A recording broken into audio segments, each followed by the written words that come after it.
She's spilling the tea. This is The Rumor Report with Angela Yee on The Breakfast Club. Well, of course, we all remember the young lady, Raquel Bailey, who posted a billboard. She put up a billboard, and she was trying to get Tyler Perry's attention to be the next leading lady in one of his productions. After seeing that billboard back in June, Tyler Perry went on Instagram and said, "This is not the way to get my attention. Please don't do this. Save your money." But she did end up getting a role. Well, Tyler Perry was on Jimmy Kimmel Live in the past week, and here's what he said happened. I was really creeped out about it. I said, listen, she auditioned. I didn't even know it was her because I had separated the two in my mind. She got the job, and then after she gets the job, they tell me, "Oh, that's the girl from the billboard." I go, "What? Why didn't somebody tell me?" but great, it's good that she's good because if you put up a billboard and you suck, it's not going to work anyway. No? Yeah, man, what he said is absolutely correct. A billboard will not get you a job. Talent will. We live in this era where people want to court attention, but they don't want to do the work. You still got to do the work. Well, at least it had a happy ending for her. All right, now, Mindy Kaling, and you know her from The Office. And I was just watching a movie on the plane the other day. It was like a late-night talk show that she ended up on. But anyway, I love Mindy Kaling. She had her own show as well. And about 10 years ago, she said she almost missed out on being nominated for an Emmy for her work on The Office.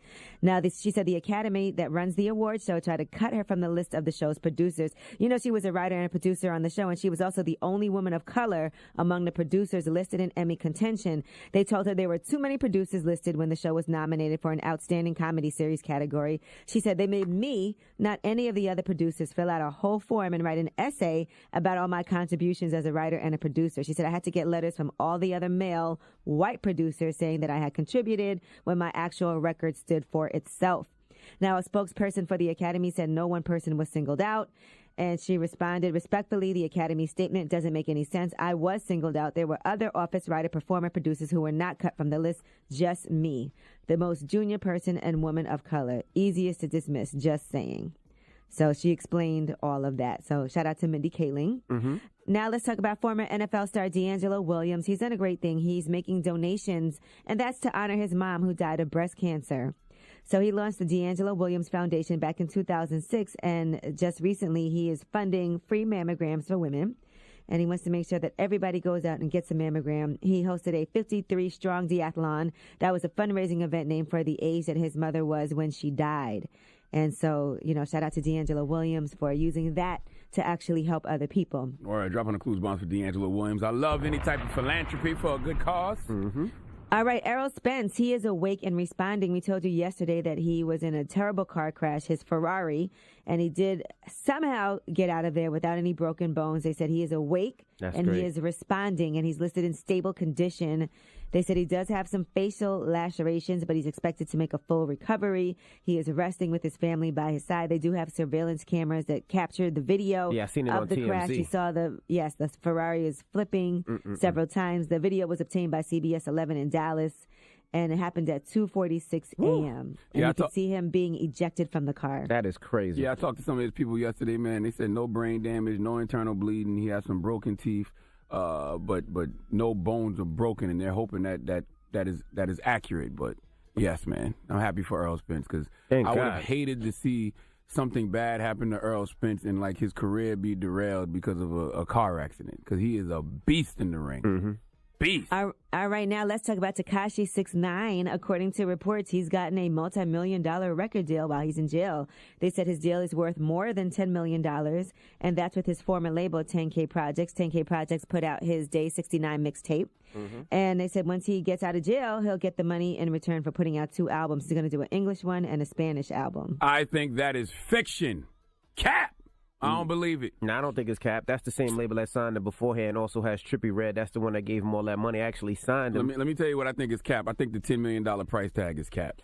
Well, they didn't give him $10 million. They said the deal is valued. The deal is worth $10 million. So that's a whole different thing. Oh, good. I'm glad you said that because all the headlines yesterday was Tekashi69 signs $10 million record deal.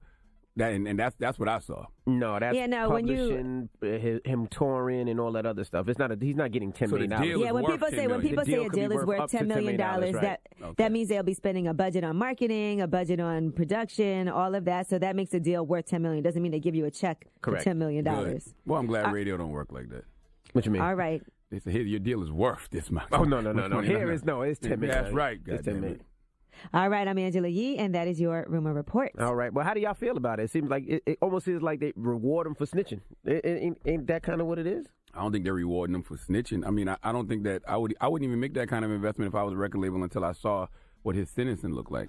You know, if he gets sentenced and he's coming home, yeah, I may do a deal like that. But I'm not doing that deal until I know what he's actually getting. At least they know, unless they know something we don't know.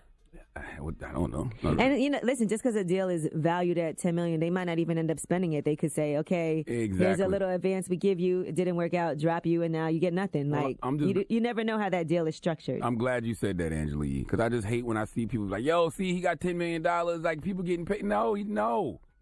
He did not get $10 million. But it's worth up to $10 million. But that means nothing. That means if everything goes well and he sells multi-platinum and then he could potentially have a deal, that's what that means. Yeah, that means a lot of things, your ducks have to really be lined up and everything has to happen perfectly. Let's be clear with Tekashi69. I'm sure there are a bunch of labels reaching out to him to try to do this deal. So a lot of that money he's going to get. No, I think that's how much the label's going to spend, and that's how much he's going to end up owing. $10 million. Okay. All right.